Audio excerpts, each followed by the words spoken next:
देखो, हम तो पाखंडी थे नहीं जन्म से। हम देवी देवतन कभी नहीं माना न 33 करोड़। हम जानते थे कि बाबा साहब ने नसबंदी कर दी है, ये सब उल्लू बनाने का, ये काल्पनिक है। कोई देवी देवता पौधा पैदा नहीं हुआ। हमने इस व्यवस्था को, जो बाबा साहब ने लात मारी 56 में, वो हमने लात मार दी थी बहुत जल्दी। करीब 16 साल की उम्र में हमने लात ही मार दी थी।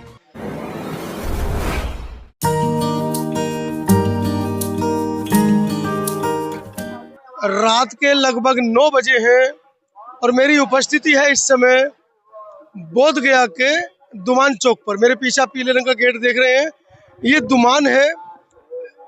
बोध गया रेलवे स्टेशन या बस स्टेशन से आप धरना स्थल पर आना चाहते हैं तो सीधा दुमान उतरना पड़ेगा और दुमान के सामने बिल्कुल हम बैठे और बिल्कुल इसके पीछे, कैमरे के पीछे धरना स्थल है। और आज की वीडियो बड़ी खास होने वाली है, पूरी वीडियो देखिएगा। कहते हैं बौद्ध बनने के बाद कोई जाति नहीं रह जाती है, लेकिन कुछ चर्चा ऐसी होती हैं दूसरों को प्रोत्साहित करने के लिए, तो हमें बताना होता है। मेरे साथ बनते अनिरुद्ध बोधी हैं, कानपुर से हैं मूलतः, और जिस व्यवस्था को वो छोड़कर बौद्ध बने हैं अपने आप में एक बहुत बड़ी खबर है। जिस समाज से वो ताल्लुक रखते थे उस समाज को विभिन्न नामों से इस देश के अंदर जाना जाता है। कोई कृष्ण के वंशज कहता है, कोई ग्वाला कहता है, कोई दूध वाला कहता है, बहुत सारे नाम हैं।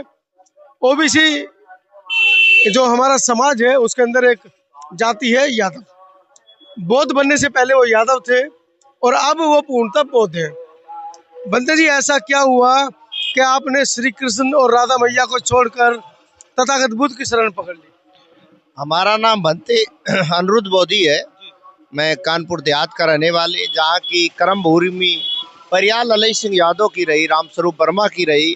झिंझक रेलवे स्टेशन में पूरा जीवन उनने परियाल ललई सिंह यादव ने बिताया। हमको एक जन मिले, उनने समझाया। हम जन्म से लेके नहीं जाना था। जब हाई स्कूल में पढ़ते थे, पाठ तो पढ़े थे भगवान बुद्ध के, डॉक्टर बाबा साहब के, सम्राट अशोक के, लेकिन पाठ पढ़ा, इस गाने सुना, उस पाने निकाल देते थे, ध्यान नहीं कभी दिया। लेकिन हमारे कभी पिताजी ने भी नहीं बताया। लेकिन जब आने वाला समय हमारा आया, हम जब पढ़ के थोड़ा आगे बढ़े, 11 क्लास में 11 जब पहुंचे, तो वहाँ पर हमको जागरूकता का एक माध्यम मिला। एक व्यक्ति मिले, उनने कहा आप परियाल ललई सिंह यादव जानते? हमने नहीं जानते हैं। वे सफाई कर्मी में थे। उनने हमको एक ग्रंथ दी, हमने उसको अध्ययन करी। हमारी जिज्ञासा बहुत थी, जिज्ञासा ही जगाती इंसान को। लेकिन मेरा 38 साल की उम्र में 18 साल जीवन धम में गया है।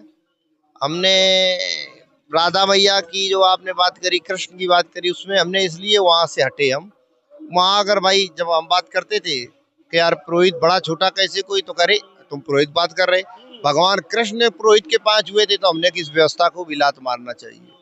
तो हमने कही कृष्ण ने 5 हुए थे, हाँ, तो कृष्ण अगर हम मान रहे तो हम गुलाम रहेंगे। जो हमारे पुरखा कहते थे कि गुलामी की रोटी, गुलामी का जीवन 100 साल बेकार है, एक आजादी जीवन एक दिन ही काफी होता है। तो हमने वहां से इसलिए कृष्ण को हमने वहां भी नहीं माना। हमने कृष्ण जी एक भिखारी के, एक राजा पैर छू रहा है, तो हम नीचे तो बने रहेंगे, गुलाम बने रहेंगे। हम शूद्र के शूद्र बने रहे।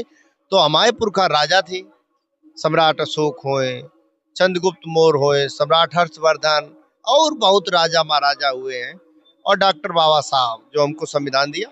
तो हमने सब इनके हमने व्यवस्था समझी। जब पढ़ा हमने कि हमारी विरासत है बहुत बड़ी। आज हमारी विरासत की जो लड़ाई है, माँ बोधी से लेके, माँ बोध गया से लेके, माँ बोधी का ये हमारा नहीं है खाली माँ बोधी को आजाद कराना।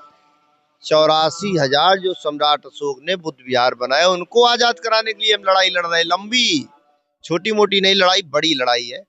अरे माय समाज के लोगों, सम्राट अशोक समाज के लोग और बुद्ध के वंशज लोगों से कहना चाहता हूँ, अपनी आप विरासत कब बचाओगे? विरासत यहाँ पंडा पुजारियों ने कब्जा कर ली है, तो आपकी जिम्मेदारी है कि अपनी विरासत को बचाएं, अपनी विरासत को बचा लो। आप घरों में सो रहे हो, आपका कब हजूम जगेगा? कब आपकी अंदर से व्यवस्था जो है गुलामी से आजादी का आप कब सोचोगे? लोग कहते नहीं है कि गुलाम को गुलामी का आजाद आजाद करा दो, एहसास करा दो, गुलाम को गुलामी का एहसास करा दो। तो हमने वो काम किया, गुलाम को गुलामी से एहसास कराने का काम किया। गांव गांव हम गए, एहसास कराया हमने कि ओबीसी के लोगों को बताया कि 31 की जनगणना तुम्हारी 52% आबादी है, आपको 52% आबादी है, आपको भारत का 93 साल हो गए, तो दूसरा व्यक्ति ओबीसी होना चाहिए। का डीएम दूसरा है ओबीसी? क्या पीएम है 5 साल बाद बनता? का 29 राज्य में 15 मुख्यमंत्री ओबीसी हैं? हमने उनको बताया कि तुम हिंदू बने बैठे हो दूसरे के रक्षा के लिए। हिंदू क्यों बनाया जाता? हिंदू इसलिए बनाया जाता है एससी से लड़ाई करने के लिए, उसको मुसलमान लड़ाई करने के लिए। अधिकार की बात कही दो तो कहीं आप गलत कह रहा, भैया हम क्या गलत कह रहे हैं? अब जब ओबीसी है हम अगर हिंदू हन तो 4 मान लो शंकराचार्य 2 हमारे होने चाहिए, 84 मठ है तो 42 हमारे वो चाहिए। इसके बाद 2 लाख छोटे बड़े मंदिर है सरकार के अंडर में, तो उसमें 1 लाख हमारे वो चाहिए। तो हमारा क्यों नहीं? ये महाबोधि का आंदोलन नहीं, हम एक बड़ा आंदोलन करने जा रहे हैं। बहुत बड़ी माई बन रही, तैयारी चल रही ओबीसी महासभा में। ये तैयारी चल रही कि हर हम मंदिरों में शंकराचार्य के यहाँ हर मठों में बैठक करेंगे, धरना वहां बड़ा से बड़ा देंगे। हम उनसे कहेंगे अगर हिंदू बन तो हमारे पुजारी बनाओ, कि तो आप कहोगे नहीं है तो वो कहेंगे नहीं है। देखो आज समय और हम को एक मूर्ख बनाया, टुकड़ों टुकड़ों में बांटा गया। कैसे बांटा गया? एक जाति प्रमाण पत्र ने बनाना चालू कर दिया। संविधान में जाति प्रमाण पत्र नहीं, ओबीसी या ओबीसी ये था। बाबा साहब ने कभी नहीं जाति प्रमाण पत्र का जिक्र किया। संवैधानिक काम उन्होंने क्यों किया? टुकड़ा टुकड़ा में बांटने के लिए। अब जाति प्रमाण पत्र उन्होंने बनाना चालू कर दिया है। तो अभी उनसे ये पूछा जाए कि जाति प्रमाण पत्र बना रहे हो तो जाति जनगणना कब कराओगे? जाति आधारित जनगणना करा के हम लोगों को अधिकार दिया जाए, तो इसके लिए सरकार तैयार नहीं। इसके लिए मोहन भागवत भी तैयार नहीं। बस झूठा पिटारा पीट रहे, हिंदू हिंदू ओबीसी बना रहे हैं।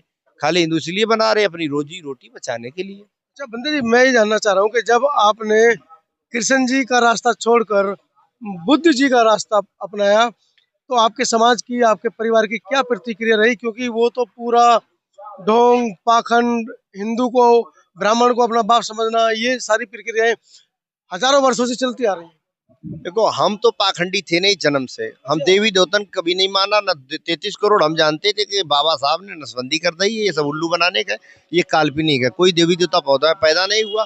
हमने इस व्यवस्था को, जो बाबा साहब ने लात मारी 56 में, वो हमने लात मार दी थी बहुत जल्दी।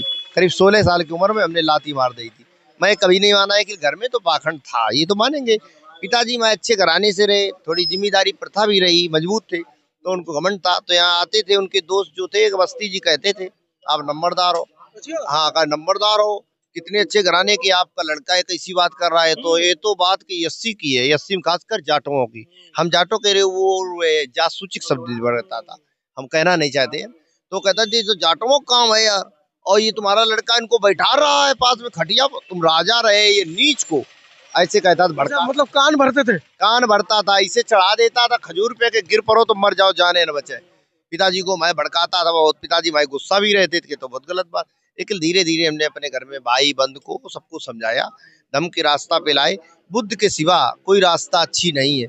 जो आप नाम ले रहे हैं जिनका, इनका कभी जन्म नहीं कहीं पर है। कहीं पर हमें कोई दिखा दे कब इनका जन्म हुआ, कौन सदी थी, अस्तित्व नहीं। राम का जन्म दिखा में कब हो, कब जन्म हुआ, दिखाओ इतिहास में कब मरा। ना मरने का है ना इतिहास कहीं है। ये सब हमें ये तो पौराणिक कथाएं हैं। इन कथाओं को अगर कोई व्यक्ति पढ़ा लिखा होने के बावजूद अगर सच समझ ले तो फिर ये तो उसकी मूर्खता है। पढ़े लिखे लोग मूर्ख होते हैं, पढ़ा लिखा नहीं मतलब है। दीक्षा, शिक्षा से बड़ी दीक्षा। इंसान को जानकार होना बहुत जरूरी है। अगर वो जानकार है, शोध करता है तो समझदार बन सकता है। लेकिन भाई लोग शोध करते नहीं, वो तो देवी देवता पूछते रहे, भगवान ने दिया भगवान ने दिया। अब इनसे अगर पूछा जाए रामायण गीता के आधार पे, इन्हें जब 1950 के पहले कभी का ओबीसी के लोग भागवत गीता पढ़ते थे? नहीं पढ़ते थे। कभी इनको नहीं, इनके तरफ जीप काट ली जाती थी। अगर हाथ लगा दें, इनके लिए लिखा है उसमें, जीप काट ली जाती थी। एक ही लिए समय आया जब हमारा संविधान बाबा साहब ने लिया, तो अब ये रामायण गीता पढ़ने की अब संविधान की जरूरत है। संविधान बनते तो आईएएस पीसीएस बनते। अब ब्राह्मण संविधान पढ़ रहा, संविधान तो डीएम एसडीएम बनो बैठो, मुख्यमंत्री बन रहा हो, प्रधानमंत्री बन रहा, और हमारा मूर्ख ओबीसी क्या कर रहा? वो रामायण गीता पढ़ रहा है, जिससे कोई भला नहीं होना है। अगर रामायण गीता से डीएम होता तो भला होता। अब संविधान की जरूरत है, तो वो संविधान को नहीं पढ़ रहा है, उनको भड़का दिया गया। तो यार 80 का संविधान है, तुम ना पढ़ो। मतलब एक अनुसूचित जाति के व्यक्ति ने संविधान लिखा है, हाँ। इसलिए मान्य नहीं है। इसलिए नहीं मानता है। डॉक्टर बाबा साहब ने लिखा। विश्व के लोग बाबा साहब को क्या कहते हैं? सूर। भारत में उनको अछूत कहते हैं। तो ये भड़काया लोगों ने कि तुम ना पढ़ो। ये क्या भड़काया? उसको लाभ हो रहा, बैकवर्ड को नुकसान हो रहा ओबीसी को। ओबीसी को संविधान का ना ज्ञान होने के कारण आज ओबीसी की बेदशा है। अब उसको ये भी नहीं मालूम, मंडल आयोग बना, तब क्या हुआ, तब मंदिर का आंदोलन चलाया गया। ओबीसी समाज ने कमंडल लाया। कमंडल लाए, अडवाणी जी चले कमंडल लेके, किस लिए, ओबीसी को आरक्षण ना मिले, ओबीसी गुलाम बना रहा है, हमारा मासिक गुलाम। तो जब ये बहुत लड़ाई भाई चली, तो इसके बाद क्या हुआ, तो 92 में घटना आई, तो 27% बेईमानी करी, 52% को 27% दिया, वो 27% गरीबी के आधार पे, आरक्षण नहीं है, नुकसान दे। फिर बात आगे आई, फिर जब जाति जनगणना की बात चली तो कोरोना उनने डाल दिया, कहीं वो डाल दिया, अभी फिर डाल देंगे, अब कुंभ वाला, कुंभ में उनकी जो कुंभ में बुला दिया, कुंभ बड़ा लगवाया हमने, ये सनातन हिंदू धर्म के लिए 44 साल के बाद हिंदुओं का हम काम कर रहे हैं, ये बुलावा ओबीसी को मूर्ख बनाने के लिए। ओबीसी क्या मालूम, किसी ओबीसी तक पूछो कि भैया मंडल आयोग था और 2 साल पहले तुम्हारा कर दिया गया पिछला आयोग, अब ये जब आरक्षण मांगेंगे मंडल आयोग के नाम जाएंगे, तो इनसे कहे मंडल आयोग तो ले जाओ, अब उन्होंने कर दिया पिछला आयोग, पिछला आयोग कर दिया तो वही खत्म है। समस्या बहुत बड़ी है देश की। ये हमने तो आपको बता दिया, ओबीसी का अधिकार देना नहीं चाहता ब्राह्मण, सोता हम खान, हर जगह ओबीसी घोटाला हो रहा है। एससी ने 80 सजा है, एससी ने उस व्यवस्था में लात मार दी, बहुत कस के लात मारी ब्राह्मण के। और ब्राह्मण किससे डरता है, ब्राह्मण डरता विचारधारा से, ओबीसी विचारधारा नहीं, 80% विचारधारा, वो ताकत से नहीं डरता, ताकत में तो ओबीसी बहुत ताकत वाला है, अगर वो खड़ा हो जाए तो कोई हिम्मत नहीं कोई कर ले, लेकिन उसको विचारधारा ओबीसी के पास नहीं, 80% विचारधारा, इसीलिए ब्राह्मण थर थर कप रहा है। लोबा गर्म हम कर रहे हैं, लोबा बहुत तेजी से गांव गांव गर्म कर रहे हैं। जब बैकवर्ड पास जाते हैं, हम अपनी बात बताते हैं तो बहुत खुश होता है, हमारे साथ जुड़ रहा है, और हमने गर्म कर दिया बहुत कस के लोबा। ये कहने लगा कि नहीं ब्राह्मण दुश्मन है, ये उसने कहना चालू कर दिया, ये बहुत बड़ी खुशी भई है कि उसने ये बात चालू कर दी कि ब्राह्मण दुश्मन। किसी आप गांव में जाना, सर्वे कर लेना, वो कहेगा ब्राह्मण हमारा दुश्मन है। तो ये हम अस्तित्व की लड़ाई है, और अनुसूचित जाति के लोगों से अपील करना चाहते हैं कि ओबीसी के लोगों को समझाएं, किस लिए वो जानकार नहीं संविधान के बारे में, अपनी व्यवस्था के बारे में उनको समझाएं, आपकी जिम्मेदारी बनती है, किस लिए आपको पहले इस व्यवस्था का जिम्मेदारी मिली है। ओबीसी जब जानकार था तो एससी को आगे बढ़ाया था, तो एससी के लोग भी मिलजुल के ओबीसी के लोग उनकी बात सुने, ये अहंकार तोड़ दें कि हम बड़े हैं छोटे हैं, ज्ञान बड़ा होता है, ये मूर्खता है। अगर हमें ये अहंकार रहता तो मैं भिक्खु आज बन पाता।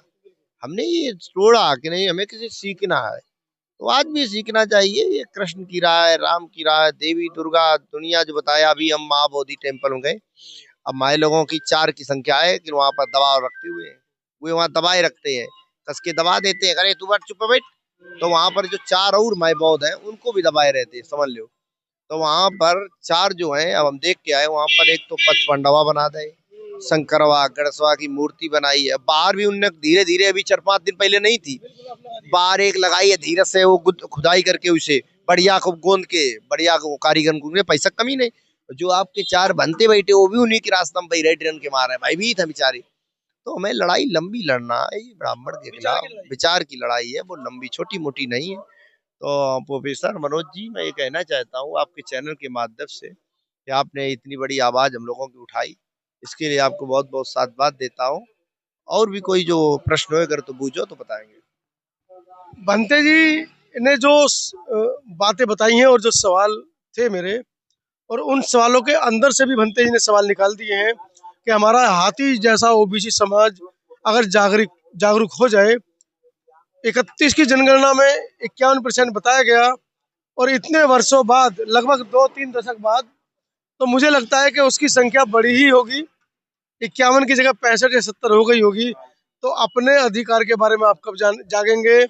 और एक बात भंते जी ने और बताइए कि अनुसूचित जाति के भाइयों को आप अपना भाई समझें, क्योंकि उनको संविधान का ज्ञान ज्यादा है, आपको कम है। तो दोनों मिल बांट कर अपने ज्ञान को एक करें, एक दूसरे के साथ खड़े हो, एक दूसरे का साथ दें, और इस देश के अंदर राजा बने। बहुत बहुत धन्यवाद। अभी एक बात रह गई, जैसे वो हमारे लोग हिंदू हिंदू लाते हैं, अगर हम किसी तो उत्तर बूझ दें, हिंदू हमारे सामने कोई खड़ा हो, उससे बूझन भैया हिंदू कहाँ लिखा है, 4 वेद है, 6 शास्त्र, 18 पुराण है, कहीं पर भी हिंदू शब्द नहीं है। तर्क के आधार पर कसौटी नहीं करे, बुद्ध ने कही सच बात है, तो कहीं हिंदू शब्द नहीं बताइए, फिर कौन बात की हिंदू तुम। और सनातनी व्यवस्था बुद्ध की है, सनातन बुद्ध एक बात है, वो सनातन आदो काल से चला आ रहा, आदि काल से सनातन धर्म वो बुद्ध की दी हुई व्यवस्था, वो हमारी व्यवस्था पे टुकड़ों पे पलने वाले लोग हैं ये ब्राह्मण लोग, जूठन खाने वाले।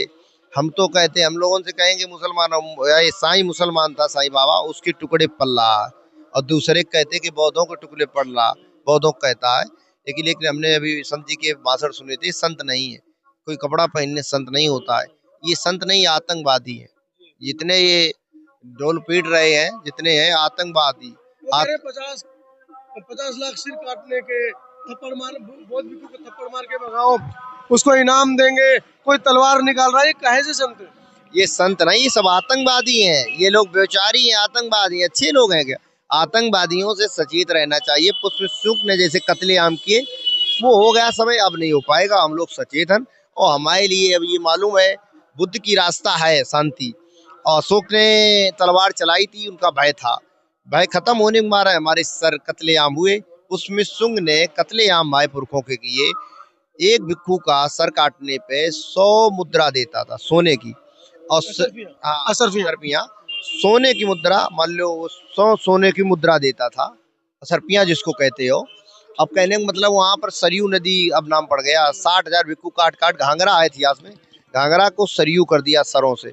इतना अन्याय पुष्प शुंग ने किया। तो अपने समाज के लोगों को कहने चाहते हैं कि आपके बौद्ध विहार गिराए गए, और जो बड़ा ताकत बल है, जिनके वंशज थे, उनने बेचारे ने आज तक समझ नहीं पाया। और ये पुष्प शुंग के वंशज आज भी हम लोगों को मारने की तैयारी कर रहे हैं, लेकिन अब नहीं कर पाएंगे। अब बाबा साहब का संविधान है, संविधान बाबा साहब ने 22 प्रतिज्ञा में दी थी। क्या कहा कि ये चीज न मानो, ब्राह्मणी व्यवस्था मैं नहीं मानूंगा, मैं हिंसा तो नहीं करूंगा, लेकिन हिंसा सहन भी नहीं करूंगा, बाबा साहब ने ये भी कहा है। तो इसके लिए हम तैयार हैं लड़ाई के लिए। वे जो बक रहे हैं सर काटने के लिए, वे आए तो सामने कब आएंगे? सर काटने तो आए, हमारे सामने मिले हमें, हमसे जितने इनके साधु हैं। वो तो सुर्री लगा देते हैं, ओबीसी समाज को आगे कर देते हैं सर काटने के लिए। अब ओबीसी जान गया कि हमारा दुश्मन ब्राह्मण है। ओबीसी बहुत सजग हो गया, जानता ब्राह्मण दुश्मन है, ब्राह्मण के सिवा हमारा कोई दुश्मन नहीं, उसे जान गया। मुसलमान को भी दुश्मनों ने बंद कर दिया मानना, वो जान गया मुसलमान का डीएनए या ओबीसी का डीएनए एक है, ब्राह्मण दुश्मन है। अब तुम डीएनए की बात उठ गई, विधानसभा में उठ गई, लोकसभा में उठ गई। अखिलेश ने कह दिया कि डीएनए जांच कराओ, डीएनए जांच कराओ। जब अखिलेश जी जो गुलाम आदमी था, ब्राह्मण का पैर छूता था, उसके समझ में आ गया, जब उसकी गद्दी दिलाई गई तो उसने वो व्यवस्था लात मारी। उसने कहा अभी संसद में कि डीएनए टेस्ट करा लीजिए, मालूम हो जाए कौन विदेशी कौन मूल्यवादी। तो ब्राह्मण विदेशी है, ये सब लोग आप जानते हो। ब्राह्मण से बुरा कोई नहीं है। ब्राह्मण चाहता है हम लोगों को, ब्राह्मण ऊंचा नीचा नहीं बनना चाहता, बराबर ऊंचा बनना चाहता है। और ओबीसी को गुलाम, अनपढ़ ब्राह्मण बिल्कुल एक अच्छा एक न पढ़ा। ओबीसी को कौन लूटता है? ओबीसी तो पूछना कभी कि अश्विन भैया तुम्हारा क्या लिया तो बताएगा। ओबीसी को जन्म से लेके मरते दम तक लूटता है।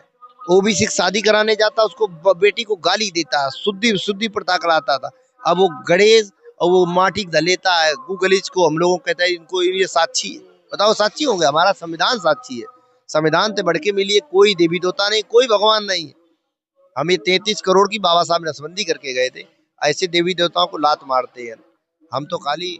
और ये हिंदू मतलब सीधे कहा गया है सुप्रीम कोर्ट में, हिंदू मतलब चोर ठग बेईमान। हिंदू का मतलब है क्या? ब्राह्मण का चाहता है कि 80 बेटियों के साथ बलात्कार करो, स्त्रियों के साथ बलात्कार करो। ऐसे लोगों के साथ ब्राह्मण की यही है, ब्राह्मण यही कहता हमेशा रहा सदियों से। मुगलों के साथ मिल बांट के ने शासन किया, अंग्रेजों के साथ मिल बांट के शासन, कभी मुगलों विरोध नहीं इसने किया। कब विरोध किया? जब टीपू सुल्तान ने कहा कि बहन बेटी सब कपड़े पहने, तो ये कहता था क्या, ये तो माई हंसी खेलने, हमें आनंद लेने के लिए, ये तो मौज मस्ती के लिए हमें नंगी राय हमारे साथ, ये खुशी करता था। ब्राह्मण चाहता कि इनके साथ बलात्कार हम कैसे करें, और वो कर रहा है। और वो भड़काता, अपना नहीं करता तो ठाकुरों कराता है, बहसुत कराता, बैकवर्ड से लड़ा देता है।